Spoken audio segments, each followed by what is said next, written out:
Welcome to history study point Siliguri. इस video में हम लोग क्रम योग आवृत्ति या क्रम योग बारंबारता या क्रम यौगिक आवृत्ति या बारंबारता को देख रहे हैं। इंग्लिश में क्यूमुलेटिव फ्रीक्वेंसी बोलते हैं और यह स्टैट्स का ही एक टॉपिक है जिसको हम लोग कवर कर रहे हैं। और आप याद रखिएगा यह वीडियो क्लास 9 और 10 दोनों के लिए ही इम्पॉर्टेंट है, क्योंकि क्लास 9 में आप सीख रहे हैं और सीखने के बाद में कुछ क्वेश्चंस को आप सॉल्व करेंगे क्यूमुलेटिव फ्रीक्वेंसी का टेबल बनाने के लिए। किंतु जब 10 में आप जाएंगे तो 10 में आप क्या स्टडी कर रहे हैं? क्यूमुलेटिव फ्रीक्वेंसी का टेबल बनाकर आपको ओजाइव बनाना है। मतलब वहाँ पर जो स्टैट्स है वहाँ पर इसका यूज़ बहुत ही अधिक मात्रा में लगेगा, क्योंकि आप ओजाइव जो बनाएंगे उसमें भी क्यूमुलेटिव फ्रीक्वेंसी के बगैर आप काम ही नहीं कर पाएंगे। इसलिए यह इम्पॉर्टेंट, बहुत इंटरेस्टिंग और इम्पॉर्टेंट होने जा रहा है, क्योंकि यह 9 और 10 दोनों के लिए ही इम्पॉर्टेंट है। तो चलिए शुरू करते हैं। क्रमयोग आवृत्ति या बारंबारता। आप क्लास 9 में जब हैं तो आवृत्ति पढ़ रहे हैं फ्रीक्वेंसी के लिए, किंतु जिन ही क्लास 10 में जा रहे हैं तो आपकी किताब में बारंबारता फ्रीक्वेंसी के लिए लिखना पड़ रहा है या फिर पढ़ना पड़ रहा है। उसी तरह से क्यूमुलेटिव के लिए क्रमयोग पढ़ रहे हैं, किंतु जैसे ही 10 में जा रहे हैं तो उसकी जगह पे आप क्रम यौगिक आवृत्ति पढ़ रहे हैं। तो इसको लेकर आप कंफ्यूज नहीं होइएगा, क्योंकि दोनों ही एक ही चीज़ है। क्योंकि 10 में फिर मुझे बताने में आपको दिक्कत ना हो, इसलिए यह कंसेप्ट एकदम क्लियर करके रखिए। तो देखिए, क्रमयोग आवृत्ति होता क्या है? आवृत्ति विभाजन तालिका में क्रम से योग करके प्राप्त आवृत्ति को क्रमयोग आवृत्ति कहा जाता है। इसका तात्पर्य यह है कि आवृत्ति तालिका में एक मान एवं इससे पहले आए सभी मान को या वैल्यूज को जोड़ा जाता है। ठीक है, जोड़ते हुए क्या करेंगे? आगे बढ़ते जाएंगे और जोड़कर तैयार करता हुआ एक जो वैल्यूज है वो तैयार होता जाएगा। यही है क्यूमुलेटिव फ्रीक्वेंसी या क्रमिक योग बारंबारता। यहाँ पर क्यूमुलेटिव का मीनिंग आप समझ के रखिए। हाउ मच सोफा, मतलब यहाँ तक कितना हुआ, यह कहने का मतलब है। इसमें आप याद रखिए कि हमेशा ऐड करना होता है और आगे बढ़ते हुए जाना होता है। तो कैसे CF को, क्यूमुलेटिव फ्रीक्वेंसी को तैयार किया जाता है? जब श्रेणी अंतर या क्लास इंटरवल जिसको इंग्लिश में बोलते हैं की आवृत्ति को दूसरे श्रेणी, मतलब जस्ट उसके बाद वाला श्रेणी की आवृत्ति से जोड़ा जाता है और इस योग को तीसरे श्रेणी की आवृत्ति से जोड़ा जाता है। तो पहला और दूसरा को जब जोड़ के तैयार हुआ तो वह हो गया दूसरे में आवृत्ति जो हुआ वह आवृत्ति क्यूमुलेटिव फ्रीक्वेंसी हो गया। फिर दूसरे और तीसरे का जोड़कर जब तैयार हुआ तीसरे के लिए, तो वो फिर तीसरे में आ गया और वह हो गया क्या? Cumulative frequency. तो इस तरह से इसे जारी रखा जाता है और जो प्राप्त आवृत्ति होता है इसको क्यूमुलेटिव फ्रीक्वेंसी, शॉर्टकट में CF, क्रमयोग आवृत्ति या क्रम यौगिक आवृत्ति या बारंबारता कहते हैं। उम्मीद कर रहा हूँ आपको इतना तक समझ में आ गया होगा। अगर अभी तक आप इसके स्टडी पॉइंट सिलीगुड़ी को सब्सक्राइब नहीं किए हैं तो तुरंत सब्सक्राइब कर दीजिए। लाइक और शेयर करना बिल्कुल नहीं भूलिएगा। कमेंट सेक्शन में जाके कमेंट जरूर कीजिएगा, क्योंकि कमेंट करने से हम लोगों को मोटिवेशन और इंस्पिरेशन मिलती है। कुछ भी दिक्कत हो आप ज़रूर कमेंट सेक्शन में जाकर बताइएगा। तो चलिए आगे बढ़ते हैं। अब देखिए क्यूमुलेटिव फ्रीक्वेंसी के प्रकार कितने होते हैं। क्यूमुलेटिव फ्रीक्वेंसी क्रमयोग आवृत्ति के दो प्रकार होते हैं। पहला वाला होता है लेस देन टाइप, जिसको हिंदी में निम्नतम सूचक क्रमयोग आवृत्ति बोलते हैं या क्षुद्रतर सूचक क्रमयोग आवृत्ति बोलते हैं। ठीक है, उसी तरह से दूसरा हो गया मोर देन टाइप या greater than type cumulative frequency. Hindi में बोलते हैं उच्चतम सूचक क्रमयोग आवृत्ति या बृहत्तर सूचक क्रमयोग आवृत्ति बोलते हैं।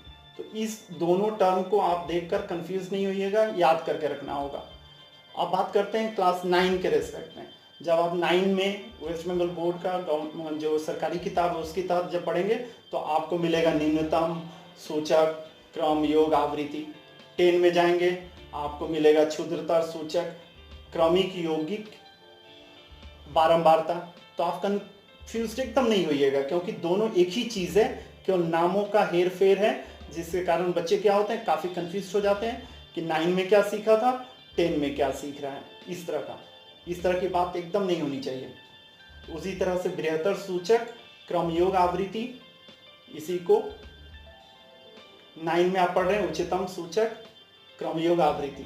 ठीक है, तो इसीलिए इंग्लिश नेम भी याद करके रखिएगा, less than type CF, more than type CF, बस इस चीज को याद रखिएगा। यहाँ पे देखिए न्यूनतम सूचक क्रमयोग आवृत्ति या बारंबारता में आवृत्ति को ऊपर से मतलब अबव से जोड़कर ऐड मतलब करके प्राप्त किया जाता है, जबकि उच्चतम सूचक क्रमिक योग या क्रमयोग आवृत्ति में आवृत्ति को नीचे से बिलो से जोड़कर प्राप्त किया जाता है। उदाहरण के तौर पर देख लीजिए, शिशु की संख्या ये दिया हुआ है इसको, और परिवार की संख्या यह दिया हुआ है। मतलब देखिए एक परिवार 5 परिवार है जिसके यहाँ पे 1 करके बच्चे हैं, 6 परिवार है जिसके यहाँ 2 करके शिशु हैं बच्चे हैं, 7 परिवार है जिनके यहाँ 3 करके बच्चे हैं, 2 परिवार है जिनके पास 4 करके बच्चे हैं। यह इस टेबल का मीनिंग हो गया। ठीक है, या आपका फ्रीक्वेंसी डिस्ट्रीब्यूशन हो गया, ये वाला आवृत्ति विभाजन। अब इसको हम लोग आवृत्ति विभाजन तालिका को क्रमयोग आवृत्ति विभाजन तालिका में बदल रहे हैं। तो आपको तो दोनों एक साथ में करना नहीं रहेगा, एग्जाम में भी रहेगा तो किसी एक में तब्दील करना पड़ेगा। यहाँ पर हम लोग देख रहे थे, देखिए यहाँ पर कितने परिवार हैं जिनके पास 1 करके बच्चे हैं, 5 हैं। कितने हैं जिनके 2 बच्चे हैं, इस तरह से आप समझ लीजिए। अब जब हम लोग CF को लिखेंगे वहाँ पर बताएंगे कि 1 से कम वाले बच्चे वाले परिवार कितने हैं, तो केवल 5 हो जाएंगे। अगर 2 से कम वाले तो कितने होंगे, देखिए 5 भी आ जाएगा और 6 भी आ जाएगा, इसलिए 5 + 6 11 हो गया। उसी तरह से बोलेंगे 3 से कम बच्चे वाले परिवार कितने हो जाएंगे, 6 5 7 जोड़कर 11 हो जाएगा। उसी तरह से अगर बोलेंगे 4 से कम वाले बच्चे तो सारे के सारे परिवार आ जाएंगे, तो 18 + 2 20।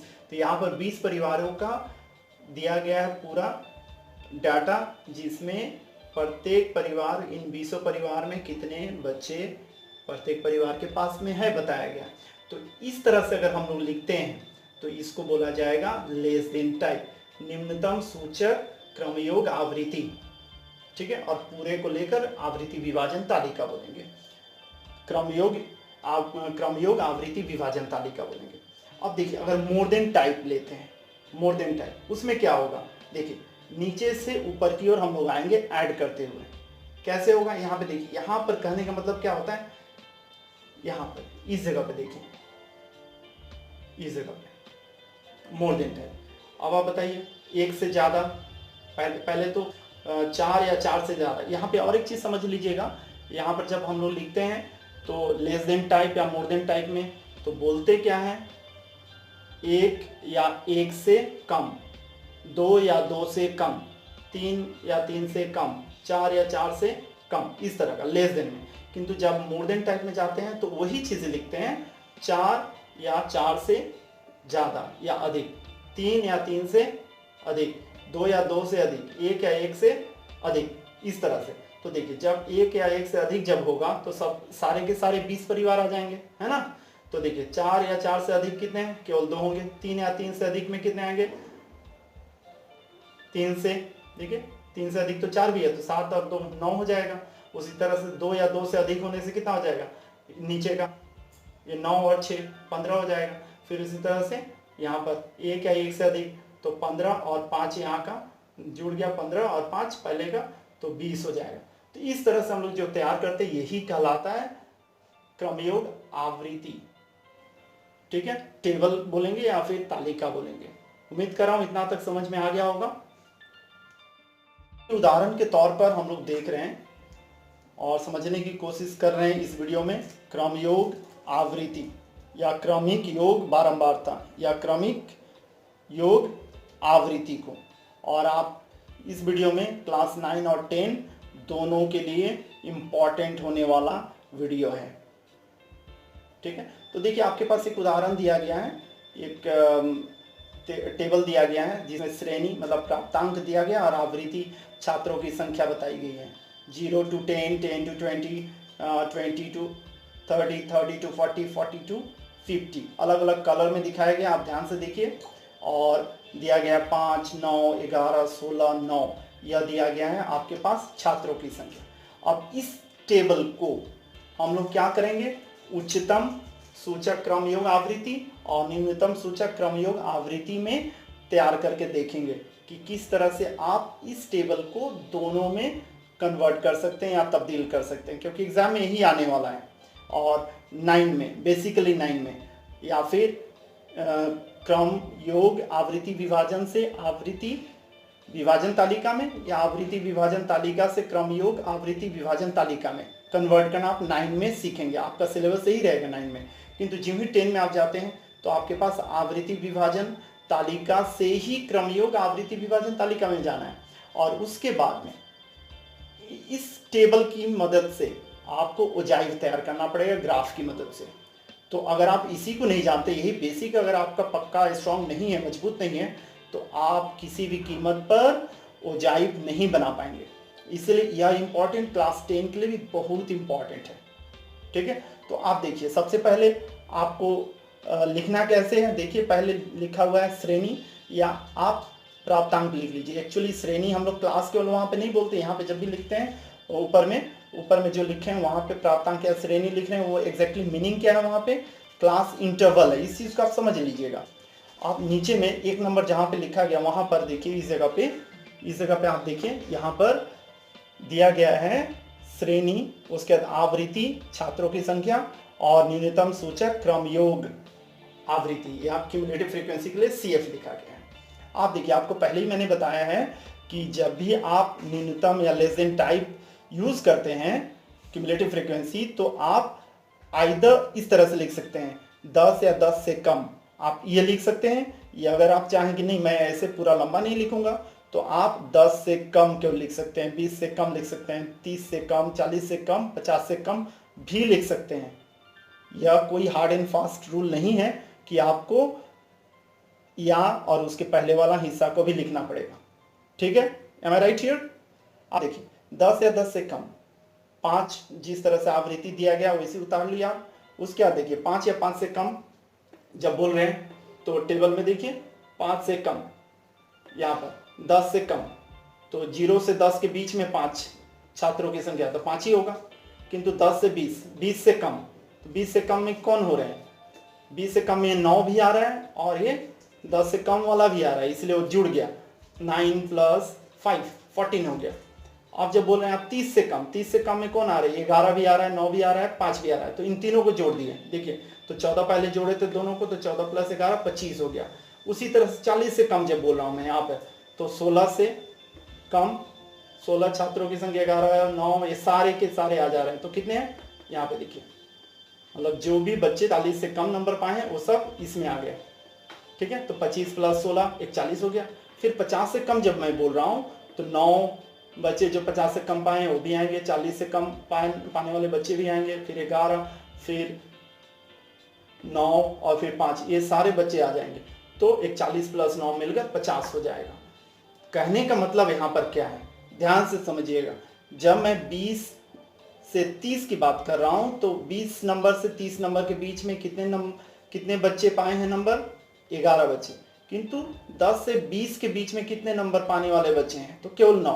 अगर मैं 30 से कम बोलता हूँ तो इसका मतलब क्या हो गया, 30 से कम 20 भी हुआ, 19 भी हुआ, 11 भी हुआ, किंतु 10 तक मैं जा रहा हूँ। ठीक है, तो इन दोनों को तो जोड़ेंगे, किंतु जब 0 1 2 3 को भी कंसिडर करना पड़ेगा, क्योंकि जब मैं 30 से कम बोल रहा हूँ तो 5 को भी लेना पड़ेगा, 6 को भी लेना पड़ेगा, 7 को भी लेना पड़ेगा। तो इस तरह से सबको जोड़ना पड़ता है। तो यही है न्यूनतम सूचक क्रमयोग आवृत्ति। तो इसके लिए आप इसको समझ गए। अब देखिए, आप अगर इसी को बोला गया रहता आपको कि उच्चतम सूचक क्रमयोग आवृत्ति में बनाओ या बृहत्तर सूचक क्रमिक योग बारंबारता में बदलो, आपको उसी तरह से यहाँ पे लिखना है 0 या 0 से अधिक। यहाँ पर क्या याद रखना है, उच्चतम सूचक में आपको लोअर लिमिट को लेना है, वहाँ पे लोअर बाउंड्री को लेना है, और न्यूनतम सूचक में अपर लिमिट को या अपर बाउंड्री को लेना है, यही याद रखना है आपको। तो यहाँ पे देखिए 0 या 0 से अधिक, 10 या 10 से अधिक, 20 या 20 से अधिक, 30 या 30 से अधिक, 40 या 40 से अधिक, 50 या 50 से अधिक। तो अगर आप चाहें तो इस चीज़ को नहीं लिख सकते हैं, छोड़ सकते हैं, आप केवल लिखेंगे 0 से अधिक, 10 से अधिक, 20 से अधिक, 30 से अधिक, इस तरह से लिख लीजिए। और देखिए यहाँ पर समझने वाली चीज़ क्या, आपके पास जो क्लास दिया हुआ है 40 to 50 दिया हुआ है, 50 से ऊपर एक भी नहीं होगा, मतलब 0 होगा। आप इसको लिख लीजिएगा ताकि आपको कंफ्यूजन नहीं होगा, 50 या 50 से अधिक या 50 से अधिक, ठीक है। एक ही तरह से लिखिएगा, दोनों लिखते हुए लिखिए या फिर इधर वाला लिखिए। लिखने के बाद में सबसे पहले नीचे से 0 शुरू कीजिए और लिख दीजिए जो भी आपके पास आवृत्ति दिया हुआ है। अब देखिए क्रमयोग आवृत्ति निकाल रहे हैं आप, अधिक लिख रहे हैं, ज्यादा लिख रहे हैं, तो इसका मतलब क्या है, उच्चतम सूचक है। तो उच्चतम सूचक में बोला गया, आपको बताया गया है कि नीचे से ऊपर की ओर ऐड करना है। इस चीज को आप समझ लीजिएगा, लिखने का धर्रा को समझिए। हम लोग यहाँ पे 0 से अधिक बोल रहे हैं, तो 0 से अधिक पाने वाले तो ज्यादा होंगे ही, है ना, तो इसीलिए ज्यादा ऊपर में ही होगा। किंतु उसमें याद रखिएगा कि उसमें ज्यादा कब होगा, जब मैक्सिमम नंबर से कम बोलेंगे तभी वही ज्यादा होगा, ठीक। तो 0 हो गया। अब 0 को 9 के साथ में जोड़ दिए तो 9 हो गया, फिर 9 16 जुड़ गया 25 हो गया, फिर 25 और 11 जुड़ गया 36 हो गया, इसी तरह से जोड़ रहे हैं। फिर 36 और 9 जुड़ गया 45 हो गया, 45 और 5 जुड़ गया 50 हो गया। इसमें क्या कर रहे थे, 5 और 9 14, 14 और 11 25, 25 और 16 41, 41 और 9 50, इस तरह से कर रहे थे। तो ये जो हम लोग सीखें आवृत्ति विभाजन तालिका, यह वाला है, और इससे हम लोग जो बनाए हैं ये दोनों, यह क्रमयोग आवृत्ति विभाजन तालिका है। तो यह जो बनाते हैं यह किस पर निर्भर करके बन रहा है क्यूमुलेटिव फ्रीक्वेंसी के ऊपर में, क्रमयोग आवृत्ति के ऊपर में। तो जिस तालिका में क्रमयोग आवृत्ति को विभिन्न श्रेणी में वितरित किया जाता है, यहाँ पे किया जाता है लिख सकते हैं, वितरित किया जाता है, उसे क्यूमुलेटिव फ्रीक्वेंसी या क्यूमुलेटिव फ्रीक्वेंसी डिस्ट्रीब्यूशन कहते हैं, टेबल कहते हैं। टेबल को याद रखिए कहा जाता है। उम्मीद कर रहा हूँ यहाँ तक समझ में आ गया होगा। अगर आपको समझ में आ रहा हो तो लाइक बटन को प्रेस कर दीजिए ताकि हम लोगों को इंस्पिरेशन मिलता रहे।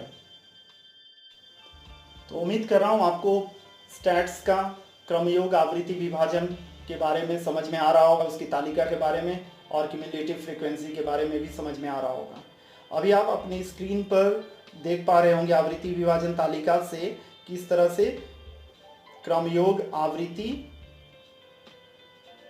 तालिका बनाया गया है, जिसमें न्यूनतम सूचक या उच्चतम सूचक को लेके दिखाया गया है। ध्यान से देख के समझिए किस तरह से ऐड किया गया है, आपकी बुक से दिखाया जा रहा है। यह क्लास 9 से है।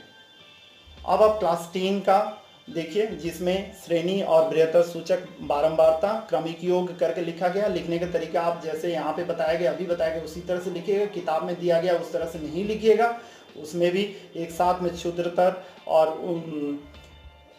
बृहत्तर सूचक बारंबारता या फिर आपका आवृत्ति में तैयार करने के लिए दिया गया है, क्योंकि इसी की मदद से आप क्या करेंगे, आप बना सकते हैं ओजाइव को। इस चीज़ को आप याद रखिएगा, ठीक है। तो अब आपकी स्क्रीन पर कुछ एग्जाम्पल दिख रहा होगा। एग्जाम्पल देखिए जिसमें आवृत्ति विभाजन तालिका दिया गया और उसकी मदद से आप क्रमयोग आवृत्ति विभाजन तालिका को बना रहे हैं।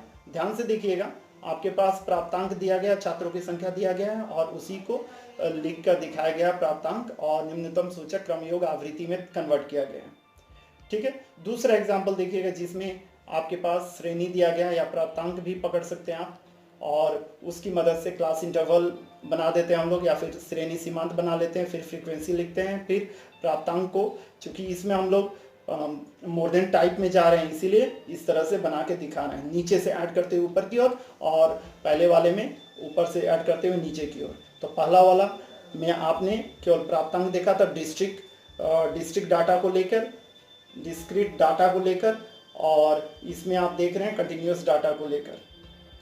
आपके पास इस चीज़ को समझना बहुत ज़रूरी है, क्योंकि क्रमयोग आवृत्ति विभाजन तालिका को आप प्राप्त किए हैं आवृत्ति विभाजन तालिका से। अगर आपके पास एग्जाम में क्रमिक योग आवृत्ति विभाजन तालिका या क्रम योग आवृत्ति विभाजन तालिका दिया गया है तो आपको आवृत्ति विभाजन तालिका में कैसे बदलना है, यह 9 के लिए बहुत इंपॉर्टेंट है, क्योंकि 9 में इस तरह का क्वेश्चन प्राय दिया जाता है कि क्रम योग आवृत्ति विभाजन तालिका को आवृत्ति विभाजन तालिका में बदलो। स्क्रीन पर आप देख रहे हैं, आपके पास 2 एग्जाम्पल दिखाऊंगा मैं। तो प्राप्तांक दिया गया है, देखिए 0 से अधिक, फिर 10 से अधिक, 20 से अधिक, 30 से अधिक, 40 से अधिक, 50 से अधिक दिया गया, 40, 36, 29, 16, 5, 0। तो इसको जब आप आवृत्ति विभाजन तालिका में कन्वर्ट कर रहे हैं तो वहाँ पे आपको एक लिमिट देना पड़ेगा। तो 0 to 10, 10 to 20, 20 to 30, 30 to 40, 40 to 50, 50 to 60। तो आप नीचे से शुरू करेंगे 0, फिर 5 से घटा दिया 0 को तो 5 हो गया, क्योंकि आप क्या बताने जा रहे हैं यहाँ पर 50 से 40 के बीच में, 40 से 50 के बीच में कौन हो रहा है, 5 हो रहा है। 30 से 40 के बीच में कितना होगा, तो 16 में से 5 को घटा देंगे। तो इस तरह से करते हुए आप कंप्लीट कर पाएंगे। तो उम्मीद कर रहा हूँ आपको ऊपर वाला कॉन्सेप्ट समझ में आ गया होगा, किस तरह से हम लोग नीचे से माइनस करते हुए ऊपर की ओर गए थे। उस more than type cumulative frequency को हम लोग फ्रीक्वेंसी डिस्ट्रीब्यूशन टेबल में बदले हैं, ठीक है। तो अब भी हम लोग जो क्वेश्चन दिया गया है वह लेस देन टाइप है। अब less than type cumulative frequency table को, इसको हम लोग कन्वर्ट करेंगे फ्रीक्वेंसी डिस्ट्रीब्यूशन टेबल में। आप देख लीजिए, 10 से कम, 20 से कम, 30 से कम, 40 से कम, 50 से कम दिया गया, 3, 15, 20, 30, 50। और तो आप कैसे बना लेंगे, तो 0 से 10, फिर 10 से 20, 20 से 30, 30 से 40, 40 से 50, 50 से 60, इस तरह से आप बना लिए। आप एकदम क्लियर कट समझ लीजिए कि 50 से अधिक कोई नहीं है तो इसलिए 0 होगा। आप चाहें तो 50 से 60 का लाइन को आप छोड़ सकते हैं, किंतु बेहतर होगा लिख के दिखा दीजिए। तो देखिए 0 से 10 के बीच में कितने हैं, 3 हैं, किंतु 20 से कम कितने हैं, 3 हैं। तो 10 से 20 के बीच में कितने होंगे, 15 में से 3 चला जाएगा, 12। उसी तरह से 20 से 30 के बीच में कितने होंगे, 20 में से 15 को घटा दीजिए, 5। फिर 30 से 40 के बीच में कितने होंगे, 30 में से 20 चला गया, 10। और 40 से 50 के बीच में कितने बच गया, तो आप 30 को माइनस करेंगे तो 50 में से 30 गया, 20। तो इस तरह से आप क्यूमुलेटिव फ्रीक्वेंसी टेबल से फ्रीक्वेंसी डिस्ट्रीब्यूशन टेबल बना सकते हैं। तो ये बहुत ही इंपॉर्टेंट चीज़ है, इसको आप ध्यान से समझिए और प्रैक्टिस कीजिएगा, क्योंकि यह 9 और 10 दोनों में हेल्प करने वाला है। तो उम्मीद कर रहा हूँ यह वीडियो आपको बहुत ही इंटरेस्टिंग लगा होगा और काफ़ी फ्रूटफुल वीडियो बना है। उम्मीद कर रहा हूँ आप सभी मज़े में होंगे और एंजॉय कर रहे होंगे। Thank you very much for watching us at SK study point Siliguri.